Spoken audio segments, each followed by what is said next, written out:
अस्सलामुअलैकुम, मैं हूं अमाद हसन और आज हम करेंगे एक्सरसाइज 1.2 का क्वेश्चन नंबर 6। सवाल क्या है हमारा कि अगर हमारे पास एक कोई मैट्रिक्स है जिसकी वैल्यूज़ ये हैं और बी को एक मैट्रिक्स है जिसकी वैल्यूज़ हमें दी गई हैं, तो प्रूव ये करें कि ए ट्रांसपोज का अगर हम दोबारा से ट्रांसपोज लेंगे तो वो दोबारा से अपने ही मैट्रिक्स के बराबर आ जाएगा, यानी कि दोबारा यही मैट्रिक्स वापस आ जाएगा। और इसी तरह से बी के लिए भी हमने यही प्रूव करना है कि अगर हम बी का ट्रांसपोज लेके दोबारा से ट्रांसपोज लेते हैं तो जवाब हमारे पास दोबारा से हिमसेल्फ यानी कि यही मैट्रिक्स दोबारा से आ जाता है। यानी इसके दो जुज़ हैं एक सवाल के। तो एक जुज़ मैं आपको कराऊंगा क्वेश्चन नंबर 1, ये जो हमारे पास पहला जुज़ है ये मैं आपको कराऊंगा और दूसरा आपने खुद से करना है और कमेंट में डन लिखना है अगर आपको सही से आपसे ये हो जाए। तो सबसे पहले देखें,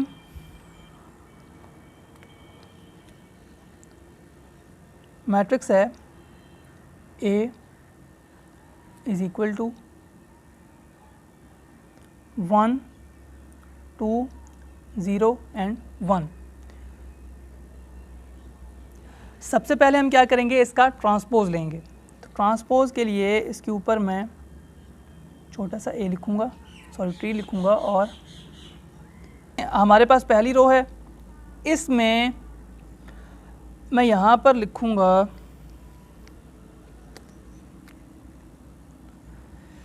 a बराबर था 1 2 0 1 के। हम इसकी पहली रो को हम कॉलम में तब्दील करेंगे, यानी कतार को किस में तब्दील करेंगे, कॉलम में। तो देखें ज़रा 1, ये पहले 1 2 लिखा हुआ था, मैंने 1 लिख दिया। अब ये हमारे पास क्योंकि रो थी ये, इसलिए हम इसे किस में चेंज कर देंगे, कॉलम में। तो यहाँ पर क्या आ जाएगा 2, ठीक है। अब ये पहले एक कतार थी और अब एक कॉलम बन चुका है। इसी तरह से नेक्स्ट में जाएंगे तो पहले क्या था 0 0 लिखा है और अब हम क्या लिख देंगे 1। 0 के बाद क्योंकि यहाँ से आप देखें कि कतार में हमारे पास 1 है तो इसलिए हम नीचे यहाँ रो में भी क्या लिख देंगे 1। ये हमारे पास इसका एक ट्रांसपोज आ गया है। ये हमारे पास इसका ट्रांसपोज है। लेकिन सवाल ये था कि हमने ट्रांसपोज का दोबारा से ट्रांसपोज लेना है।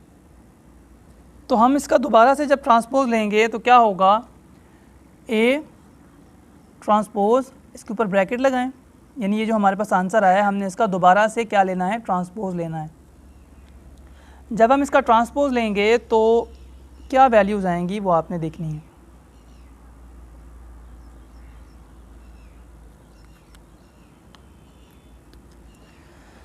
यहाँ क्या था 1, सबसे पहले हम यहाँ पे लिख देंगे 1। अब इसके बाद अगर आप कतार में आगे बढ़ेंगे तो क्या आता है 0, तो यहाँ से आप कॉलम में नीचे की तरफ इसे लिख देंगे यानी कि 0। जब आप नेक्स्ट कॉलम में जाएंगे तो यहाँ पर हमारे पास नेक्स्ट कतार में क्या है, यानी रो में 2 लिखा हुआ है, तो मैं यहाँ ऊपर क्या लिख दूँगा 2। अब इधर को अगर हम आगे बढ़ेंगे तो हमारे पास यहाँ क्या आता है 1, ये कतार है, ठीक है, रो है। तो यहाँ हम नीचे की तरफ लिखेंगे इसे, इसको हम यहाँ पर 1 लिख देंगे। अब ज़रा आप गौर करें तो ए ट्रांसपोज हमारे पास का आंसर ये आया था। हमने दोबारा से क्या किया, इसका ट्रांसपोज ले लिया, तो जो हमारे पास आंसर आया वो देखें ये क्या है 1, उसके बाद क्या है 2। तो ज़रा इसे देखें, जो हमारे पास सवाल था उसमें पहले 1 था, उसके बाद क्या था 2, फिर नीचे क्या था 0। तो यहाँ भी क्या है, नीचे यहाँ पर देखें 0 है, ठीक है।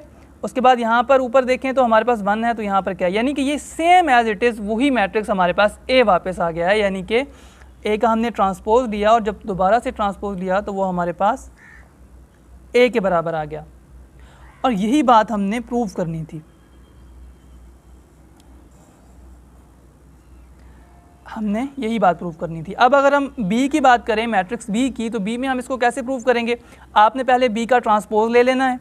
बी का ट्रांसपोज लेने के बाद जो भी उसका आंसर आएगा उस आंसर का दोबारा से ट्रांसपोज लेना है, तो वो दोबारा से हमारे पास यही मैट्रिक्स वापस आ जाएगा। ये सवाल आपने खुद से हल करना है और ख़ुद से हल करने के बाद, ये नहीं आपकी असाइनमेंट है, आपने इसे हल करने के बाद कमेंट में डन लिखना है। अगर आपसे ना हुआ तो मैं इस पर भी वीडियो बना दूंगा, लेकिन उम्मीद है आपसे हो जाएगा। अल्लाह हाफ़िज़।